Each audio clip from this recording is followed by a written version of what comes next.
Welcome to Your Family's Health, the program that focuses on healthcare issues with unique and different modalities for taking charge of your health today.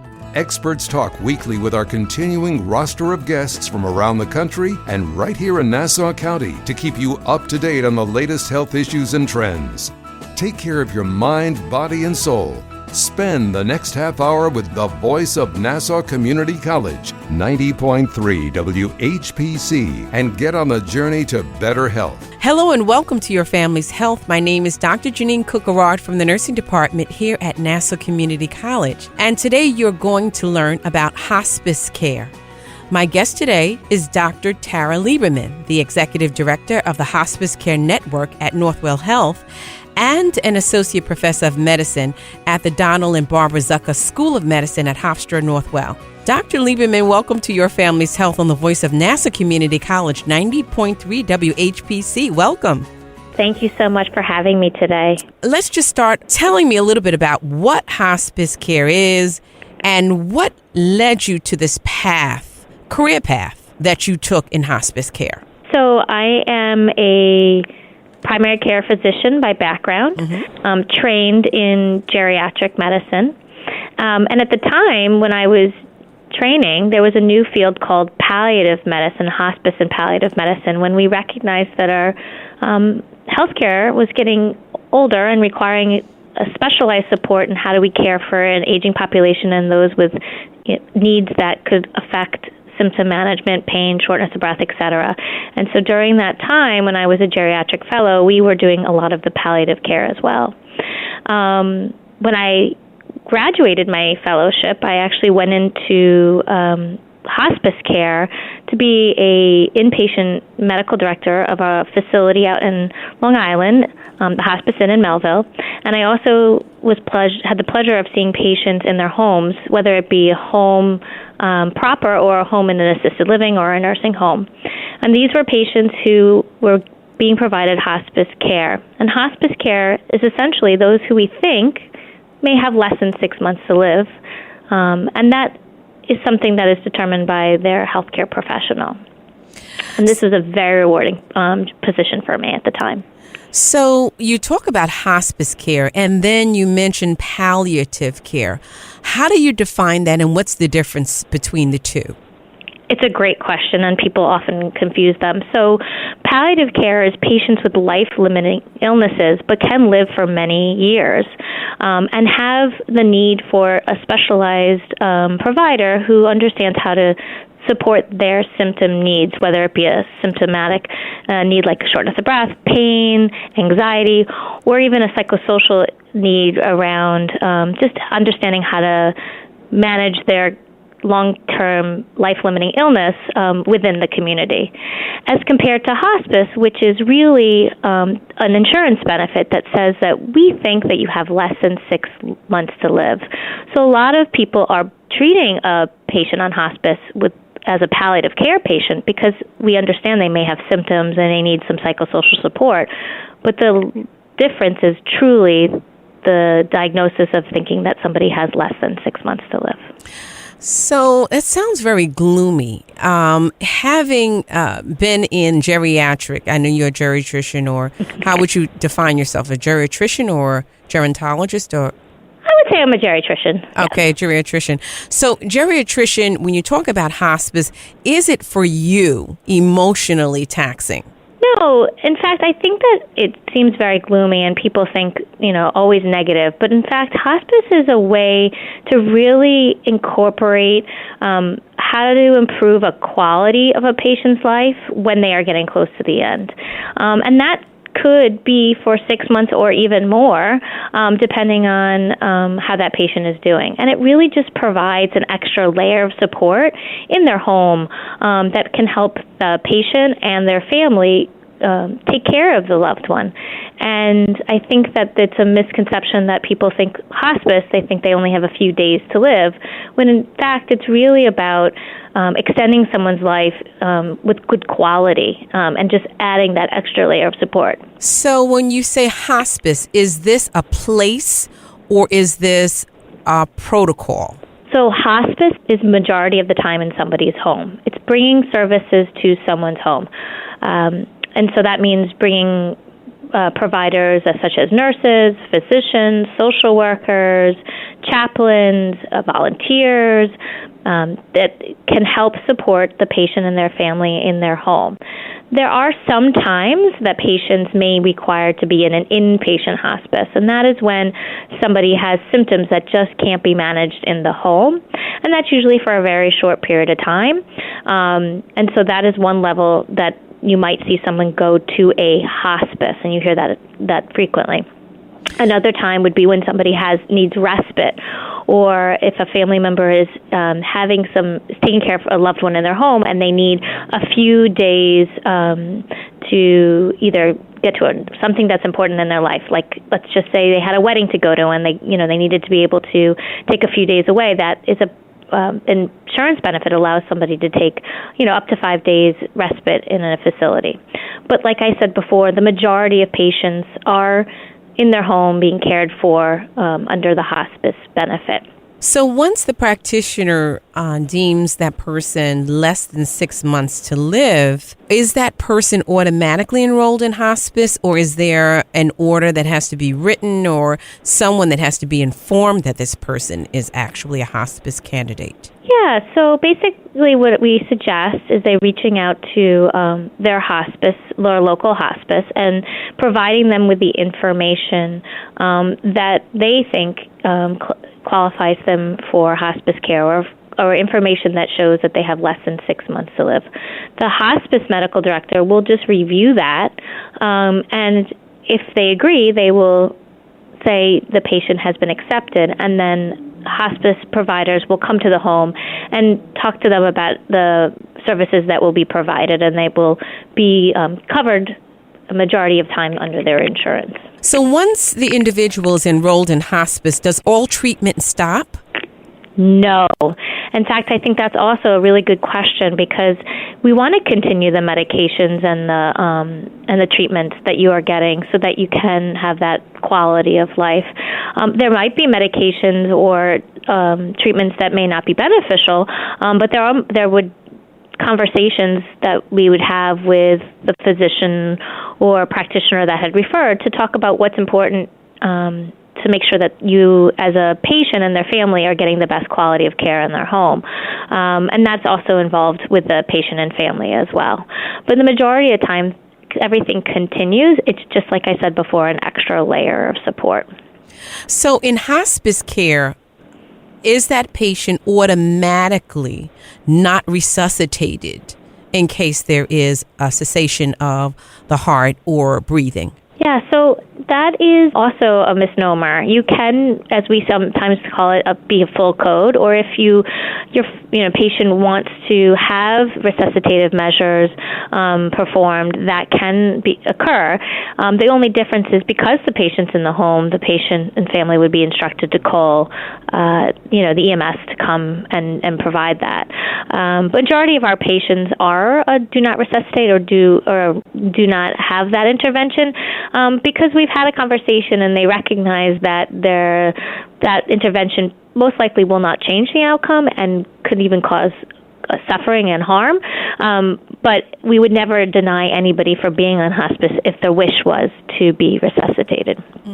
So if I'm on hospice, can I keep the same physicians, doctors that I had previous to hospice care? Yes, and we encourage that. We would love for your primary doctor to be involved through the process. We do have a medical director who can help support the physician, especially if there are things that might not be something that they are utilizing on a regular basis. So if a patient becomes, short of breath or anxious and require medications, and that primary physician doesn't do that treatment on a regular basis, the medical director can help support them in providing guidance on how to prescribe medications, et cetera. But in general, we would highly recommend that the primary doctor be involved. Now, if you don't have a primary doctor, that's okay. Our medical director can take on caring for the patient and family. You're listening to Your Family's Health on the voice of Nassau Community College, 90.3 WHPC. My name is Dr. Jeanine Cook-Garard, and today you are learning about Hospice Care. My guest today is Dr. Tara Liberman, the Executive Director of Hospice Care Network at Northwell Health and an Associate Professor of Medicine at the Donald and Barbara Zucker School of Medicine at Hofstra Northwell. So, Doctor, this hospice care is very interesting. And are you seeing more and more patients on hospice or not on hospice? So interesting you should ask that. Nationwide, New York State is number 50 out of 50 in referrals to hospice. And that's something that we really need to focus on as a community, and how to do more advertisement to allow patients and their families to benefit from this the service that they are not, in general, getting provided to them, or maybe provided too late in their course of their disease. The majority of the rest of the country is highly utilizing hospice and using it at a higher rate than ever before, because there is an aging population that is recognizing needs support in their home.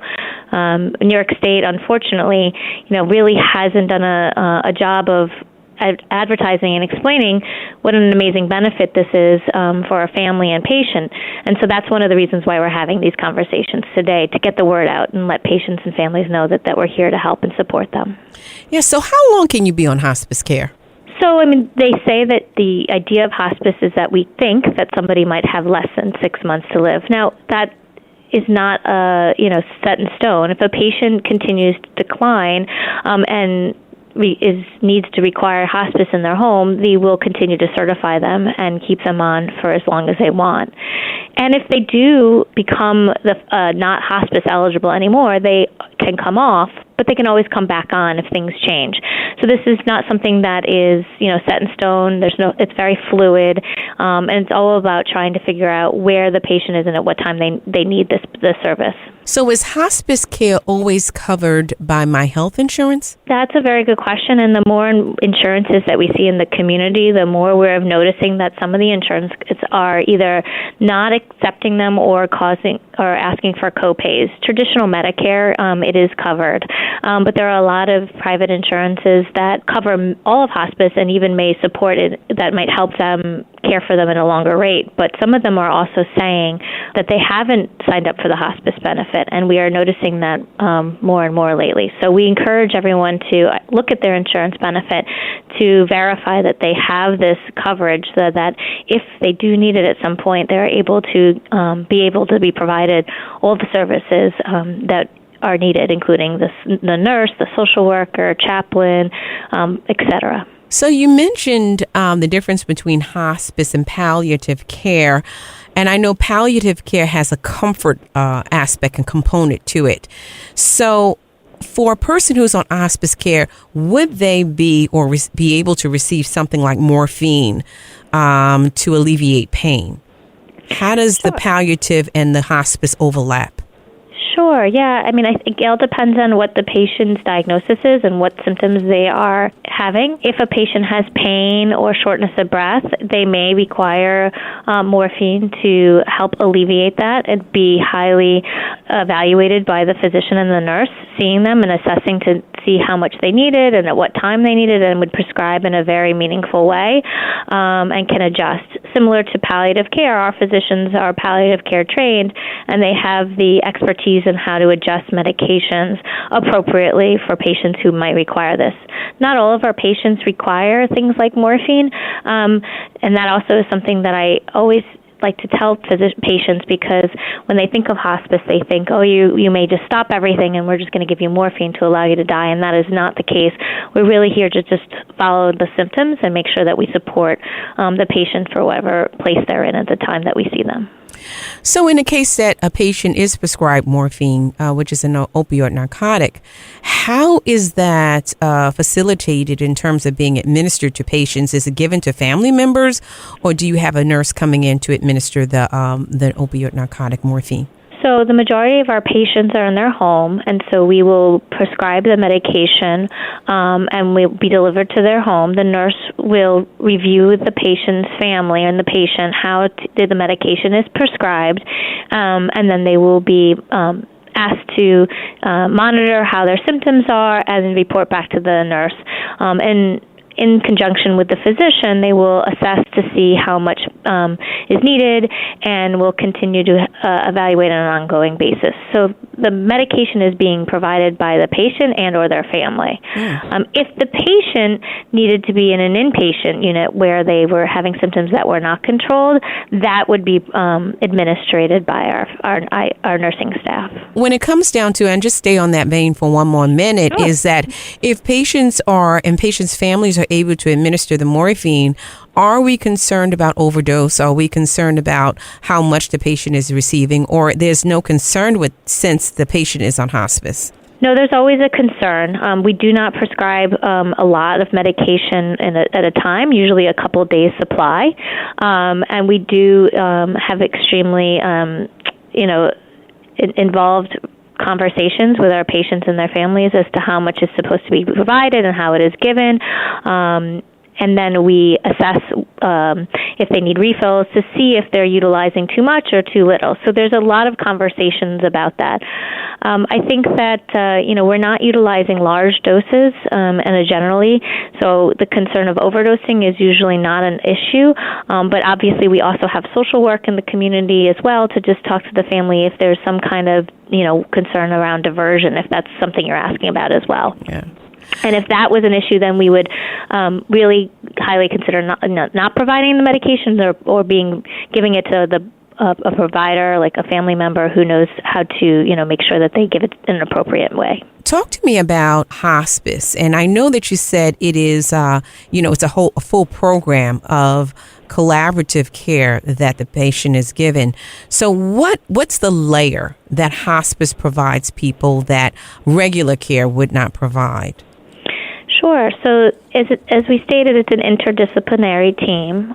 So you'll have a nurse, social work, chaplain, volunteer, physician, and these are there to make sure that we're caring, not only for the physical, but the psychosocial, the spiritual aspects of how we are handling a life-limiting illness. And this team is on call 24/7. And so if you, in the middle of the night, have an issue and you need to reach out to somebody, there will be somebody who will pick up the phone and speak to you and be able to alleviate whatever symptoms or concerns that they have. They may even be able to come out in the middle of the night to your home to help with any issue that you may be needing. And so we kind of think of this as a safety net. Instead of people having to call 911 and going to the emergency room, we're really trying to help people where they're at and keeping them in their home for as long as they possibly can be, and trying to make sure that they get the best care in a multidisciplinary way. So when I'm on hospice, I can expect a visit from the interdisciplinary team, the clergy, the social worker. They all are coming to my home at any given time.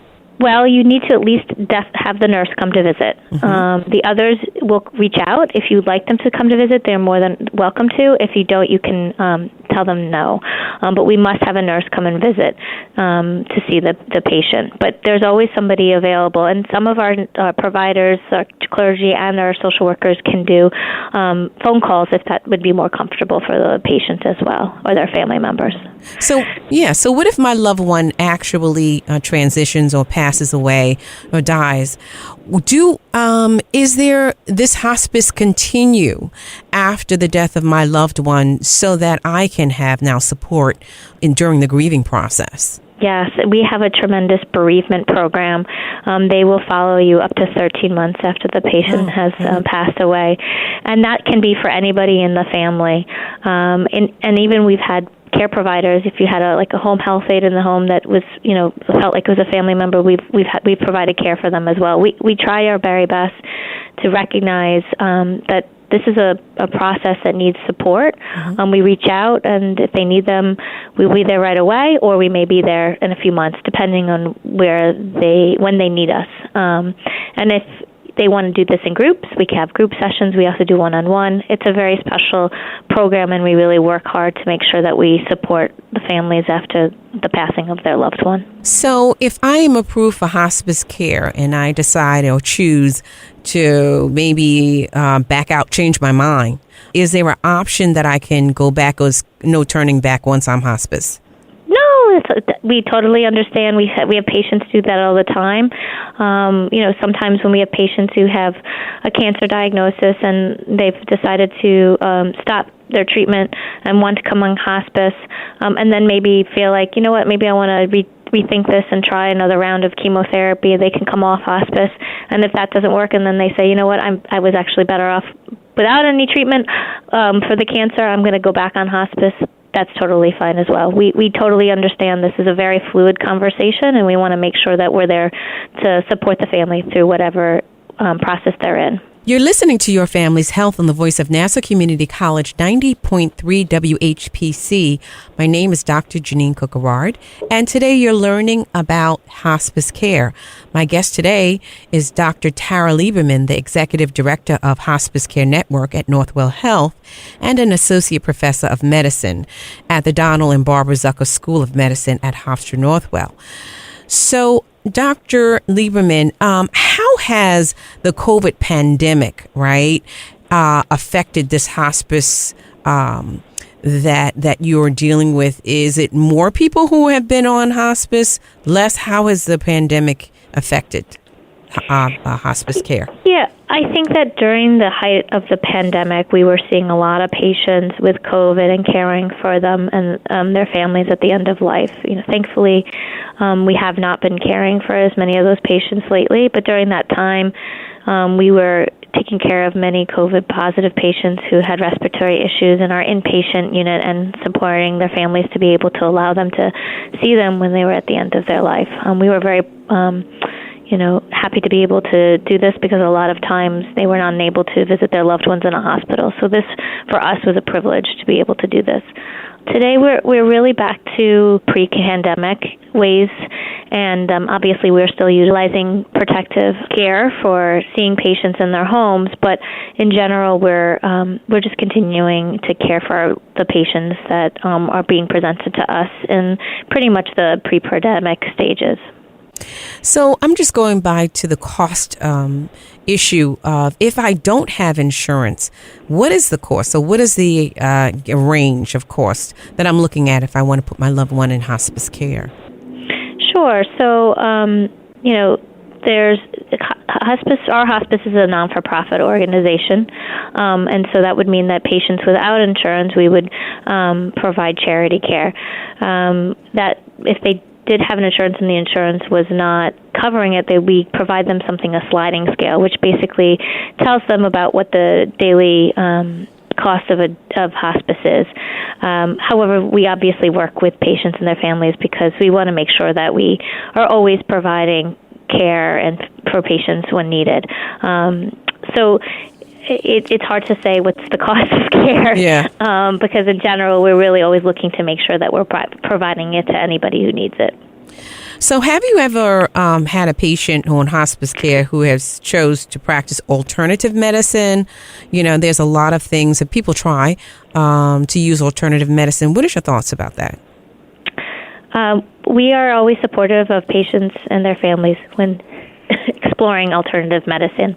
Obviously, we will review the medications just to make sure that it's not interacting with anything that they may be taking or may be causing any harm. But in general, if it's something that the patient and family truly want to explore, we're happy to work with them and allow them to do that as well. What are some of the facilities that you talked about inpatient hospice? Can you tell us some of the hospitals or facilities that are considered inpatient? Yeah, so for us at Hospice Care Network, we do have an inpatient hospice unit called the Hospice Inn in Melville. It's an 18-bed unit, and that is run by our staff and is open, obviously, 24/7, where we care for patients who might require an inpatient symptom management. We also have contracts with Stern Rehabilitation Center, where we are able to care for patients there as well. And then if there's a patient who is in a hospital that we have a contract with, we can provide inpatient services as well. Many of the hospices will have a inpatient hospice in a region to be able to care for the loved ones. So can you share a story of someone that you knew benefited from hospice, maybe some loved one or some patient that shared with you an experience of hospice that really stuck with you as a practitioner? Yes, I think one of the things that I've heard over and over again is I wish that I had known about hospice earlier. And so recently I actually was hearing a story of one of my colleagues who had two elderly patients living at home, one with advanced dementia and the other with heart failure. The patient with heart failure was referred to hospice very late and only had the services for a few days. And they were very thankful for the work that they were provided, but then recognized that they should have had it sooner. And when their loved one, the children of this couple, recognized what a great benefit hospice was, they looked at their mother and said, "My mother has severe dementia. She needs this as well." And so then hospice came in and cared for them, and she was on that program for 8 months and had a wonderful transition with a lot of support from the family. And so they were very grateful that both their parents were cared for in their home and allowed to pass away, and they recognized when somebody has been referred too late and when that has been referred with a lot of time to be able to really spend the quality and understand how we can benefit from all of the services in a more comprehensive way. And both have been given bereavement services, and so we're able to cope with the loss of both parents when traditionally that may have been very traumatic in a very short period of time. So hospice, I think, really helped this family in a tremendous way. Sounds great. Where can someone get in touch with you for more information about hospice care? Sure. Our number is 516-832-7100. We are Hospice Care Network. We're located in Woodbury, New York. We do have other hospices as well, but that would be the number, and we can defer you. They have hospice up in Westchester, Putnam, and Staten Island, and Hospice Care Network is able to provide services in Queens, Nassau, and Suffolk County. Well, thank you for being here, Dr. Tara Liberman, the Executive Director of Hospice Care Network at Northwell Health, and an Associate Professor of Medicine at the Donald and Barbara Zucker School of Medicine at Hofstra, Northwell. We hope you stay safe and continue to stay healthy and continue to do the great work you're doing. Thank you so much. This was so enjoyable, and I really hope that this clarified a lot of misconceptions of those around us regarding hospice. And it has. This is Dr. Jeanine Cook-Garard from the Nursing Department here at Nassau Community College, and we want to thank you for listening to this week's edition of Your Family's Health. We'd like to get your feedback on your family's health. Send your comments by emailing them to whpc@ncc.edu. Podcasts of today's show are available on iTunes, Android Podcasts, and Spreaker. This program was produced at the studios of Nassau Community College in cooperation with the Nursing Department. Join us next week for another edition of Your Family's Health on the voice of Nassau Community College, 90.3 WHPC.